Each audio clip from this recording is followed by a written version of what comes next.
நடக்க தெரிஞ்ச சின்ன குழந்தையிலிருந்து நடக்கவே முடியாத பெரியவங்க வரைக்கும் ஏன் ஆர்ட்னா இவ்வளோ ரசிக்கிறாங்க?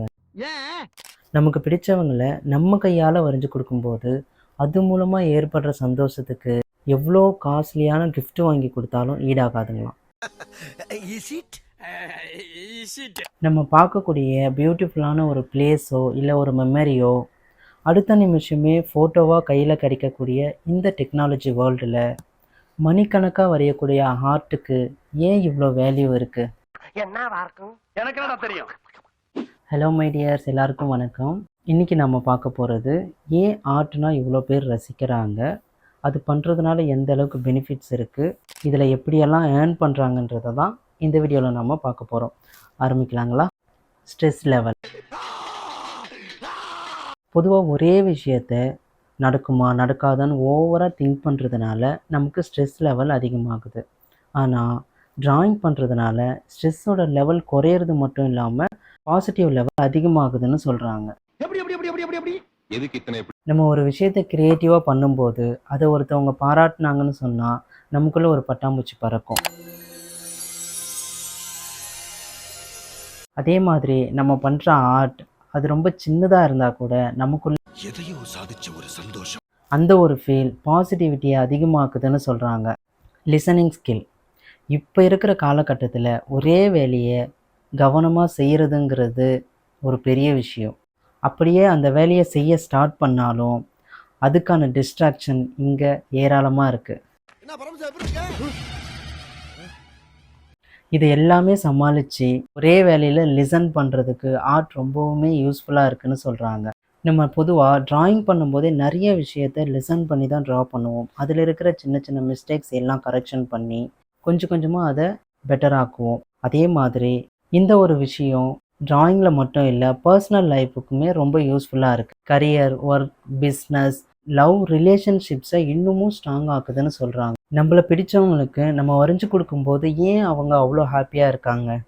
நமக்கு பிடிச்சவங்க எப்போவுமே நம்மளை பற்றி நினச்சிக்கிட்டு இருக்கணும், கவனிக்கணும், கேர் பண்ணணும்னு நம்ம நினைப்போம். அப்போது ட்ராயிங் பண்ணும்போது 1 மணி நேரத்திலிருந்து சில பேருக்கு 1 டே கூட ஆகலாம். ஒரு நாள் முழுக்க நம்மளையே நினச்சிட்டு ட்ரா பண்ணியிருப்பாங்க அப்படின்னு நினச்சி நமக்கு பிடிச்சவங்க நம்மளை ட்ரா பண்ணி கொடுக்கும்போது அவங்களையே மறந்து அவ்வளோ ஹாப்பியாக ஆகிடுறாங்க. அது மட்டும் இல்லை, அடுத்தவங்களுடைய ஸ்பீக்கிங், ஆக்டிவிட்டீஸ், கேரக்டர் இது எல்லாமே அண்டர்ஸ்டாண்ட் பண்ணுறதுக்கு இந்த லிசனிங் ஸ்கில் ரொம்பவுமே யூஸ்ஃபுல்லாக இருக்குன்னு சொல்கிறாங்க.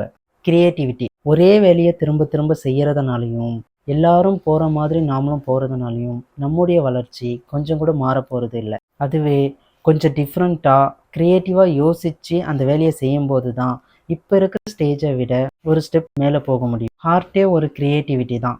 பட் அதை தாண்டி நார்மலாக போயிட்டுருக்கிற நம்மளுடைய பிஸ்னஸ் அடுத்த லெவலுக்கு கொண்டு போகிறதுக்கும், ஹாப்பினஸ்ஸை மெயின்டைன் பண்ணுறதுக்கும், ரிலேஷன்ஷிப்பை ஸ்ட்ராங் ஆக்கிறதுக்கும் க்ரியேட்டிவிட்டி ரொம்பவுமே யூஸ் ஆகுது. இந்த மாதிரி க்ரியேட்டிவாக யோசிக்கிற ஒரு ஸ்கில்லை ட்ராயிங் பண்ணுறதுனால அதிகமாகுதுன்னு சொல்கிறாங்க. விஷுவலைசிங். நம்ம எவ்வளோ தான் ஒருத்தவங்களுக்கு வார்த்தைகளால் ஒரு விஷயத்தை புரிய வைக்கணும்னு நினச்சாலும் அது புரியுமான்னு தெரியாது. பட் அதே விஷயத்த ஒருத்தவங்களுக்கு படமாவோ இல்லை விஷுவலாவோ காட்டும்போது தான் அவங்களுக்கு புரியறதுக்கு நிறைய வாய்ப்பு இருக்குது. நம்ம பார்க்குற மூவிஸ், ட்ராமா போன்ற நிறைய விஷயங்கள் ஸ்கிரிப்ட் எழுதி தான் நமக்கு விஷுவலாக ஒரு மூவியாக காட்டுறாங்க. ஸோ நம்ம நினைக்கிற ஒரு விஷயத்த விஷுவலாக கொண்டு வரதுக்கு ஆர்ட் ஸ்கில் ரொம்பவுமே யூஸ் ஆகுதுன்னு சொல்கிறாங்க. மணி.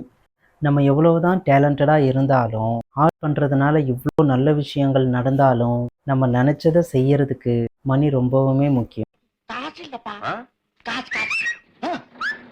மணி இல்லைன்னு சொன்னால் நம்ம நினச்சதை செய்ய முடியாது. லைஃப்பில் பணம் மட்டுமே முக்கியம் இல்லை, பட் நல்ல லைஃபுக்கு பணமும் முக்கியம். அந்த மணியை ஆர்ட் பண்ணுறதுனால எப்படியெல்லாம் ஏர்ன் பண்ணலான்றது தான் இப்போ நம்ம பார்க்க போகிறோம். இப்போ இருக்கிற காலகட்டத்தில் பரிசுகள் எவ்வளவு தான் இருந்தாலும் ஆர்ட்டை நேசிக்கிறவங்களுடைய எண்ணிக்கை ரொம்பவுமே அதிகமாக இருக்குது. அந்த மாதிரி ஆட்களுக்கு நம்ம வரைஞ்சி கொடுத்து அது மூலமாக மணி சார்ஜ் பண்ணி ஏர்ன் பண்ணுறதுக்கும் வாய்ப்பு இருக்குது. நமக்கு தெரிஞ்ச ஒரு விஷயத்த அடுத்தவங்களுக்கு சொல்லி கொடுத்து அது மூலமாக சந்தோஷப்படுற அழகை பார்க்குறது ஒரு தனி ஃபீல் தான். அந்த மாதிரி ஆர்ட் தெரியாதவங்களுக்கு சொல்லி கொடுத்து அது மூலமாகவும் நீங்கள் ஏர்ன் பண்ணலாம். இந்த மாதிரி நீங்கள் கொஞ்சம் ஹார்ட் ஒர்க் பண்ணி உங்களுக்கான ஸ்கில்லை நல்லா டெவலப் பண்ணிங்கன்னா உங்களுக்குன்னு ஒரு தனி ஃபேன்ஸ் க்ரியேட் ஆவாங்க.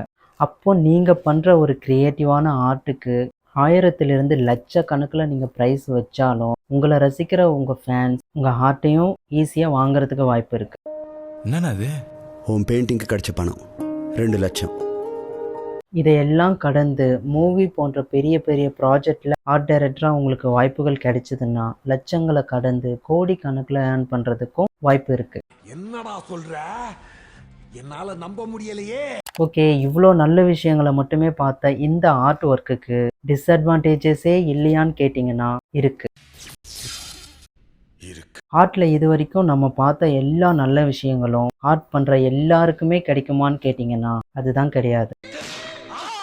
ஒரு கிளாஸ் ரூமில் 50 பேர் படிக்கிறாங்க. அந்த 50 பேருமே டாப்பராகவும் இருக்க மாட்டாங்க, லோவராகவும் இருக்க மாட்டாங்க. அதே மாதிரி தான் ஆர்ட் பண்ணுற எல்லாருமே நல்லா பண்ணுவாங்கன்னு சொல்ல முடியாது. ஒரு சிலர் இம்ப்ரூவ் ஆகாததுக்கு டைம், கன்சிஸ்டன்சி, சிச்சுவேஷன், ஏன் மணி கூட காரணமாக இருக்கலாம்.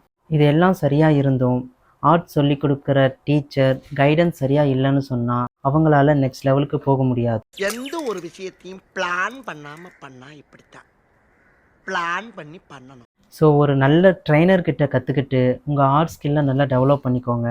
உங்களுக்கு ஆர்ட் கிளாஸில் இன்ட்ரெஸ்ட் இருக்குன்னா டிஸ்கிரிப்ஷனில் என்னுடைய இன்ஸ்டாகிராம் லிங்க் கொடுத்துருக்கேன், அதில் மெசேஜ் பண்ணுங்கள். இனிமேல் யாராலும் என்ன கண்ட்ரோல் பண்ணவே முடியாது. இனி ஓய மாட்டான் அந்த ஓவியம் சீனும். தமிழ்நாட்டில் ஒரு பிரளயமே நடக்க போகுது. ஓகே, அவ்வளோதான் இந்த வீடியோ. உங்களுக்கு எந்த மாதிரியான ஆர்ட்லாம் பிடிக்கும், அந்த ஆர்ட் பண்ணும்போது மென்டலி எதெல்லாம் உங்களுக்கு சேஞ்சஸ் நடந்திருக்குன்றத கமெண்ட்ஸில் ரிவீல் பண்ணுங்கள். இந்த வீடியோ உங்களுக்கு பிடிச்சிருந்தா லைக் பண்ணிக்கோங்க. அண்ட் உங்கள் ஃப்ரெண்ட்ஸுக்கு ட்ராயிங்கில் இன்ட்ரெஸ்ட் இருக்குன்னா அவங்களுக்கும் இந்த வீடியோவை ஷேர் பண்ணுங்கள். ஓகே, நெக்ஸ்ட் வீடியோவில் பார்க்கலாம். தேங்க்ஸ் ஃபார் வாட்சிங்.